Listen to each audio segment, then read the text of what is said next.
ngintshele ngomfana kagogo umcebo ocela ngokwenza kwakhe ola lokho bejobula ithobe wathi akazophilisa isizwe waphunyuka bempethe izitha zithi siyambamba kade sayebantu kwasunqutuli umfana ohamba nesithunywa.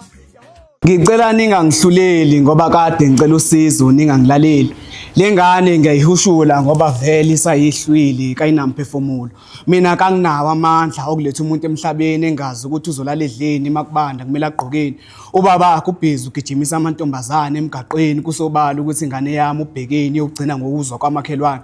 Kungcono ngiyisindise kulusizi ngiyibuyisele kwelamathonga oyibone engcono usuyangehlulela. Kodwa futhi ngalokho ngiyamxolela ngoba ngiyazi ukuthi impilo inemithetho yayo kwesinye isikhathi okumele uyithobele. Nginibingelele babukele emakhaya igama lami uSimnikwa Imbongi. Ngiyanamukela futhi khona la kumcebo mfana kagogo YouTube channel uyazi sizosebenza sihlale mkhulu. Hayi mfana kithi mina ngungcobo omkhulu uMashiya Mahle fuze fulela uNyusi uyiqadi uMapholoba sengisho thina ke safaka umuntu enqini savuka sakhwifila ngamanye amadoda ebiya ngamahlahla sabuya ngeenkomo thina sagqiba inyama sayitshela ukuthi izomila mise ngisho mina ke unompunyupunyane uphunyuka bemphethe umafavuke njengedangabala intombi zimbuka zihamba namasokazi thweho shima hayi mfana kithi angifuni qamba amanga mfowethu uza ngenye indlela manje uza ngenye indlela episode ne-episode hayi uza ngenye indlela yazi njengoba ushaya lenkondlo mfowethu usungikhumbuza ingoma kaSjava lethi Linda uyizwe le part la khona mfethu esethinta khona ukuthi ke nalengane le owayikhipha akusho ukuthi usuwenza isono kanjani le ndoda phela ijulile le ndoda le yana mfethu ijulile le ndoda ngommusic wakhe mfethu mina ngikutshela ukuthi ngangigquma ngawo namanje ngisaqhuma ngommusic kaSjava ukusakwe kwenye rele mfethu ngikutshela ukuthi ngiwufaka la efonini ngiwulalele ngibe ngivale ngengubo mfethu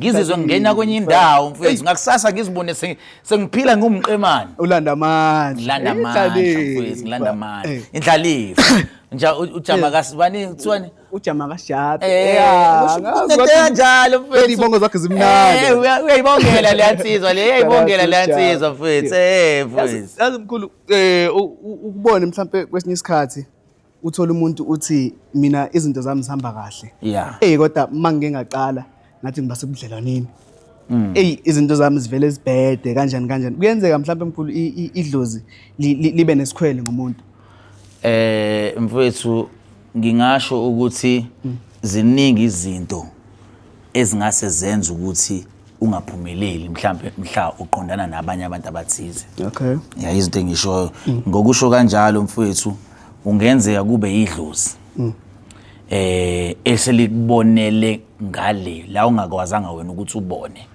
bese emva lapho lithi cha ngeke ngikubusise usana lo muntu ngoba lo muntu uzobulibusise eziqhamuka ngaphansi kwesami isandla njengedlozi lakho o lo muntu lo uzohamba akuphambanisela izinto ngoba uzwe nobumnyama sesidlula ke bumnyameni ke mfowethu bengisafuna ukuya nalapho kunezinye izimo mfowethu zokuthi uthanana nomuntu kanti akazile nezinhlanhla empilweni yakho uphethe imithwalo yobumnyama nala iqhamuka khona izinto engishoyo mfowethu ngoba ukhumbula ukuthi kunabantu mfowethu abayitshela ukuthi ba amaso kanti bahambe bengena emgodini enokungcola eneyinyoka ezikwazi ukuthi zifike zibalume bahambe nalabo poison bayongena ngaphakathi endaweni einganeni zabantu ezisaphuwa izinto engisho ukuthi umuntu mfethu usukela waqala ukuthanana naye izinto zakhe azilungi enye into ke mfethu kunokuhamba ke mfethu sibeke eceleni into ezedlozi ke nezinto zesintu kunokwenzeka mfethu uthola ukuthi uthanana nomuntu uthola ukuthi imicabango yakhe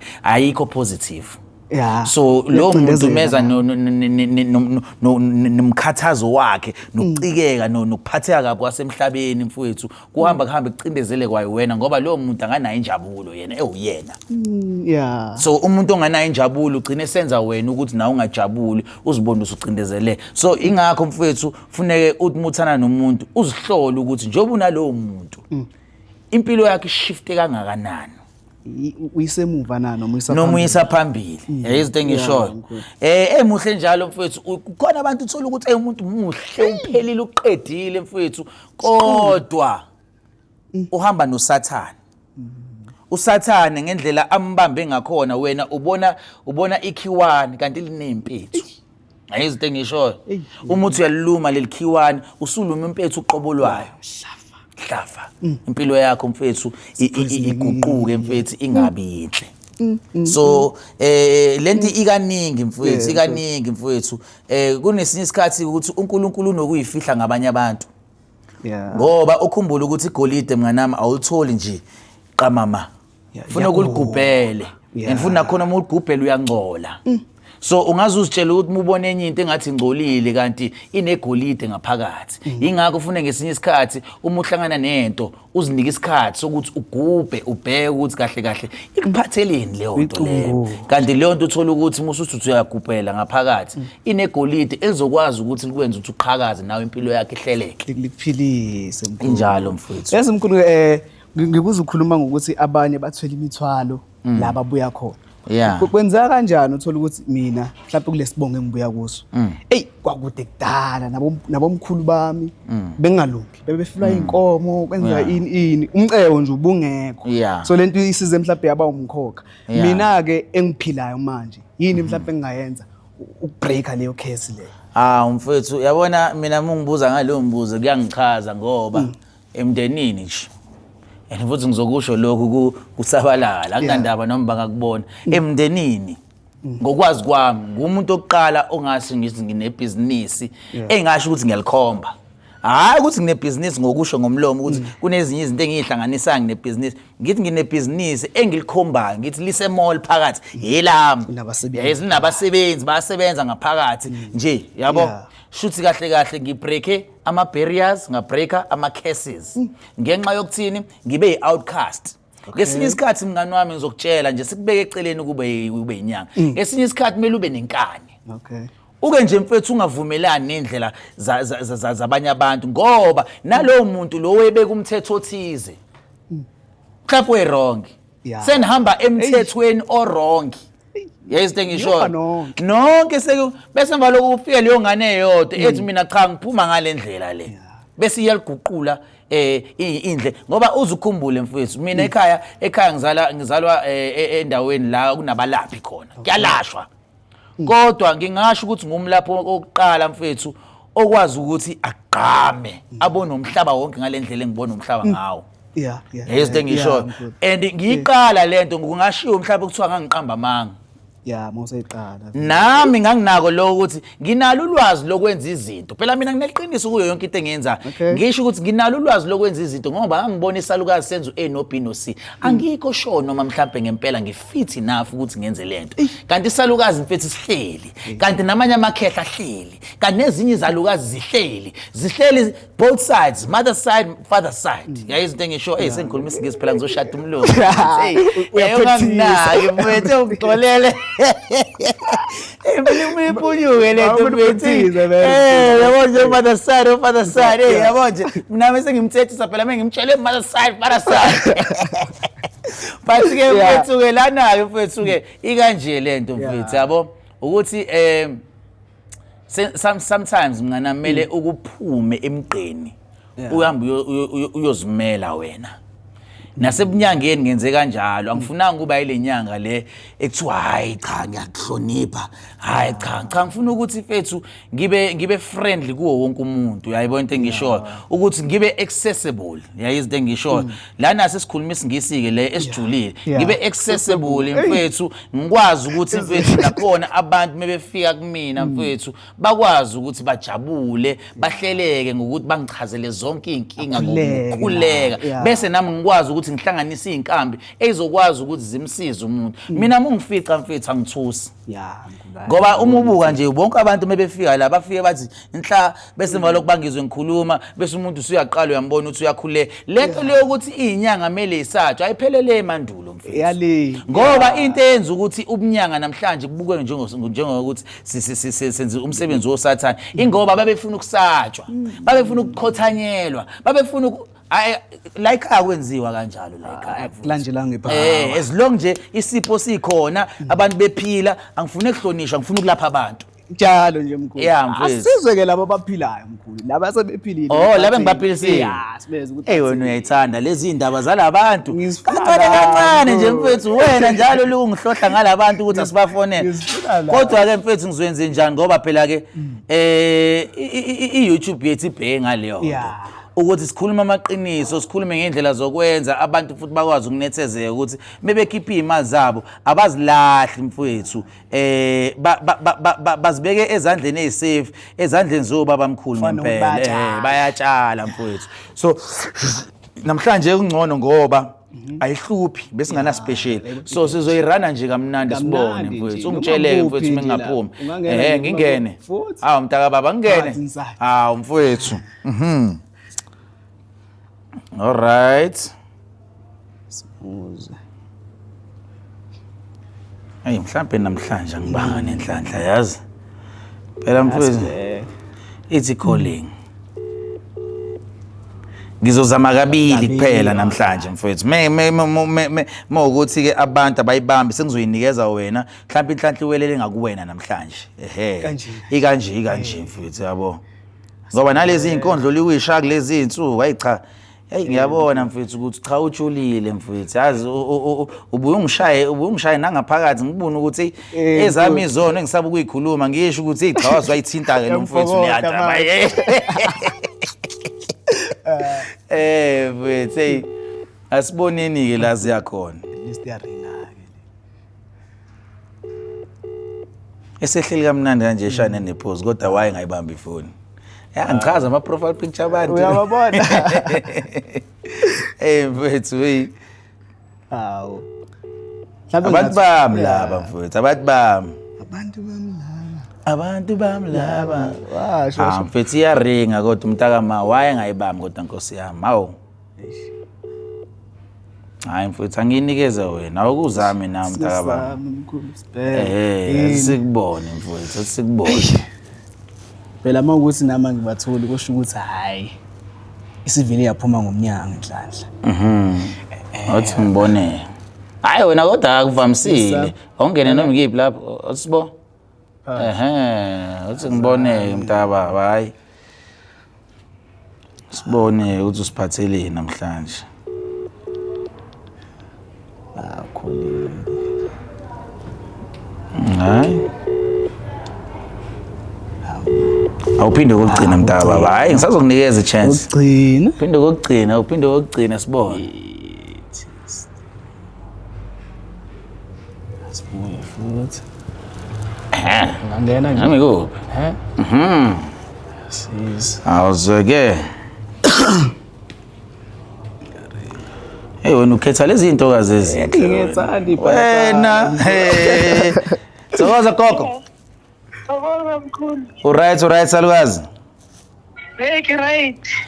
Lana gogo ngiyabona ukuthi uke wasinikeza i-testimony. Manje sishutha lento yethu yaka YouTube wena gogo. Bengifisa ukuthi uchazele abantu ukuthi wasizwa yiliphi ikhambi and ukuhambela kanjani na gogo. Okay. Ndibatshele manje. Yebo gogo siyashutha nje kuyimanje. Oh. Hey nama product akho mkhulu angisebenzele kakhulu. My husband was a cheater. Springbok. Phela yazi ama-Springbok. Yabo mesikhuluma nge-Springbok wena gogo phela ihlezi Winnie Cup i-Springbok yala eSouth Africa. Was a Springbok manje. Watsena mboshopho ngikhona ngitekela inhlako ze 3000 pay hayitsena. Unasamphele pay slip. I didn't even know how much was he earning. But now kanti wena wenza kanjani abanye abantu bengenzi kanje? Umshaya ngaliphi ikhambi gogo ngichazeni. Mina kiberekisa like now I'm using since every after 3 months kiberekisa tseleta 500 ele ya 500. Okay. I'm kageza for 9 days kiyapalaza ndiyenzani and then from there I know I'm clean. Yes. And then kiberekisa uzonke ma product liya ngaphansi. Especially that one idliso la ngaphansi yo that one hayi ukhalisa kwembuzi. That one you want to boss. I don't want to like. Uyakuhlekisa wena gogo uyakuhlekisa. Shuthi wena umshanga wonke wena ama double the price triple the price umshanga ibambelele umshana. Ngeke ngadideki ke gogo akunezi pay slip mokunjalo. And then every day now I'm used. I cannot just bus and kibekisa teni butter. Every day after bathing, I know what I have to kids any happy butter. Manje ukufuna everyday gogo. Every day kiberekisa sama blesser. It's either today kiberekisa sama blesser, tomorrow ngisebenzisa king sesi green. Should all we broke gogo. It's west. I don't want to short pinky. That one I don't want to short it. Should pinky number 1 wakho. It's always in my muti bag. Ay gogo yabulala. Even the kids know. Hey, bring my muti bag, bring. you know, at first I used to hide them, but now I'm not hiding them anymore to my husband. I just put wherever. When for the first time, I'm controller. He asked me, "What is this? What are you using this for?" Guys, my husband, just leave those things alone. They are mine. I'm controller. Not using them. So I'm not hiding anything anymore. Go. I live Ebona. in front of him. Abona ngiyageza, ngiyaphalaza. I'm doing in front of him. As long relationship yakho koki right, asibafuna abantu abazokuphazamisa endleleni yakho. Mele ube happy, ukushadile lo muntu lo. Mele abe nawe nje, abe nawe. Umese phuma endleleni uphinde uze la kumina semwashisa iphinto nakho. Yazi? Yeah. Hayi wena salukazi ngiyajabula ukuzindaba zakho. Zoza. Yeah, ngiyajabula ukuzindaba zakho gogo. Ngathi ngahlezi ku right ku relationship yakho. Inkosi kubusise salukazi yezwa. Yebo gogo. Ngiyabonga. Thokoza. Thokoza mkhulu. Hayi mfethu. Hayi vela ngithethe umuntu bese khuluma kanje mfethu. Nama kuona amandla ami la mfethu. Hey, shuthi kahle bekugona idlozi lalifuna ukusebenza mfethu. Hayi bese kusetshenzwa kanje. Hayi ngiyazi mina letho. Asike sibheke nomunye mfethu. Hayi ngeke. Hayi cha. All right. Asibhekeni ke lana mntaka baba. Sibheke ngene la. Phakathi inside. Sibone ukuthi usiphatheleni ke lo.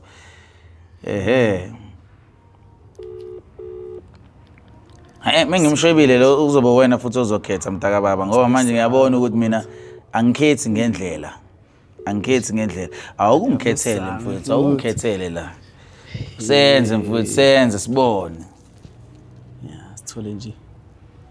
Uci. Yazo. Ngangena? Ngena noma ikuphi la, noma ikuphi mfowethu nazo ke. Awuzoke uthi sibone ngena.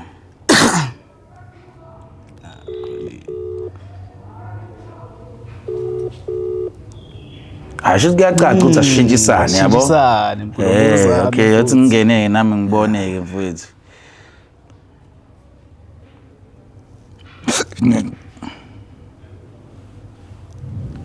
So, okay. Singangena.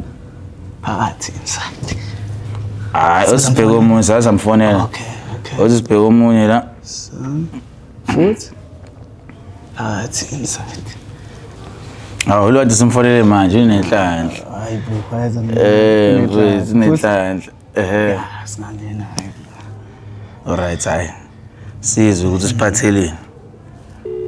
Okay, yaringa. Sizwe mfowethu, sizwe. Thokoza. Yebo mkhulu. Alright salukazi. Ngiyaphila. Gogo ngiyabona la wena gogo ukuthi wakwasinikeza ama testimony wena salukazi yabo. Manje njengoba wasinikeza ama testimony bengifuna ukuchazela abantu la ka YouTube ukuthi wiliphi ikhambo walithenga and ukuhambela kanjani kuyimanje. Mina mkhulu. Ngathenga iswash sama bless. Ngabuyela ngathenga upink water. Hayi. Ngabuyela ngathenga mahluli igubhu. Hayi. Wena ngokuyilande zonke phela. Shuthi wena lo luthayo lapha gogo. Ngilande zonke mkhulu. Ngabuyela ngathenga nasiphi futhi. Okunye ukhohliwe. Yebo abosibungu mkhulu ngithengile. Yeah. Bangasebenzisi ke one. alokathenga kuyalunga ngathola nalembize ukuhlanza le kuhlanza umuntu abe right ya yayenza into eziwese amanje abantwana laba basekhaya abantwana basesiwam ngibafakile nabo manje ba-odile manje sithakatha sonke gogo asithakatheni sonke impilo idinga leyo nto yebo mkhulu ngoba mina ngibone ngami angikhulumi ngento ethi bathi yeah mabalanda izinto basebenzise njengoba ushilo mkhulu yeah izinto zihamba kahle mnandi izinto zihamba kahle mkhulu imali yangena gogo yebo mkhulu ama relationship ame ngomumo awu ame ngamatopo mkhulu awazi namanje ngihlunile ngisafaka amazipho mkhulu yo ngagcina nje mfaka amazipho ulikubamba ifoni uthi nje kanje gogo ngifuna ikhanda mkhulu ifake inkophe yeah mfaka amazipho awumisisi impela ngagcina nini hayi gogo siyakubongela salukazi siyakubongela kumnandi ukuzindaba ezikanje gogo ngoba ubunyanga wena salukazi sokwadlalwa ngabo and yabona thina sizama ukubuyisa lamandla obaba mkhulu abantshontsho igelekeqe lezi ezithathela abantu imali thina nje sikhipha nje u250 la ekhaya bese impilo yakho uwuza ukhuluma kanje ocabanga ngo250 usukwazile ukuthi uriche zonke lezi zinto ozibalayo kumina impilo yami yashintsha ngale khumbo ngayithenga ngayi-1 yasekuqaleni and futhi yathi nje izinto zami zisendleleni ziza sezibhalwa igama lami sesi yeah kwavuleka yonke into kwaqala lapho ngathi awu na umhlolo impilo iyashelela uzokhumbula nabantu abakhohla bakushiya kanjalo sebeyafuna manje bayafuna manje namhlanje okunye bokufonile ngithi hayi uthi nokuye sebeyacika manje gogo bayangikhumbula manje laba bona bangikhumbula hamba juba la ucutha phambili secuthekile usebuyile gogo hayi mkhulu ngisazoyikhipha itestimony gogo ngiyabonga salukazi yezwa uyezwa gogo Nkosi yami Nkosi ngathi ngakubusisa njalo gogo izinto hlezi kusebenzela yezwa Amen mkhulu Thokoza salukazi thokoza Yebo Thokoza gogo Hayi mfowethu hayi Angisanawo amanye amazwi mina bangihlekise kakhulu kodwa namhlanje ngoba namhlanje ayike mkhulu ngaphambi ukuthi ivale ne sibuye sibakhumbuze nje futhi ukuthi ukuphi mina la ngikhona bakwethu ngisesowethu eBaramoli opposite ama Towers kunendawo okuthiwa iMadam Teresa lapho isigodlo sami sikhona lapho so if mhlawumbe ufuna ukungibona Friday Saturday and Sunday ngisuke ngigeza abantu elentuzaneni eBavini Sunday ilangisa khona abantu emanzini bese ke emva lapho kulabo asuka abathengile ngespecial into engenzayo uma ukuthi uyanqina ukuza la ngikhipha imoto zami zihambe zokudeliver uma ukuthi mhlambe futhi phezukwa lokho hayi ufuna ukuyizela wena uzoyithengela hayi uvulelekile ukuthi uze la ekhaya ngiyacabanga mfethu ukuthi ngikhave yonke ikhave yonke mkhulu hayi asivale like share usubscribe sihlangane ukuzayo Thokoza